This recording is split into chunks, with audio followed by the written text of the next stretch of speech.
मी हा व्हिडिओ याच्यासाठी बनवत आहे, राज्यसेवा पूर्वपरीक्षा 2025चे ज्या विद्यार्थ्यांनी फॉर्म भरलेला होता, तर त्या फॉर्ममध्ये एक गडबड झाली होती. ती म्हणजे की त्यांनी जे काही पोस्ट प्रेफरन्स सिलेक्ट केले होते, तर ते उलटसुलट झाले होते जेव्हा फॉर्म सबमिट झाला.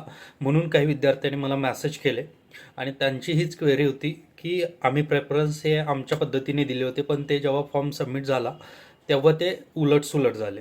त्यामुळे मी हा व्हिडिओ इथं बनवतोय. आता मी आयोगालाही कॉल केला होता 2-3 दिवसापूर्वी. तर आयोगाचं उत्तर होतं की तुम्ही आता जे काही सबमिट केलं आहे फॉर्म तो तसाच राहू द्या, त्यामध्ये काही प्रॉब्लेम होणार नाही.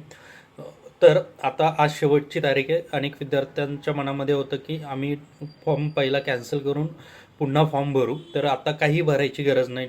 पुन्हा फॉर्म, तोच फॉर्म जो काही तुम्ही सबमिट केला होता तोच कंटिन्यू राहू द्या. तुमचे जर प्रेफरन्स तुम्हाला चेक करायचे असेल तर आत्ता लॉग इन करून बघा तुमच्या अकाउंटमध्ये आणि तुमचा फॉर्म जर ओपन केला तर तिथे आज तुम्हाला तुम्ही जे काही प्रेफरन्स दिलेले होते त्यानुसारच तुमचं प्रेफरन्स दिसत आहे. त्यामुळे आता पुन्हा फॉर्म भरायची काही गरज नाही.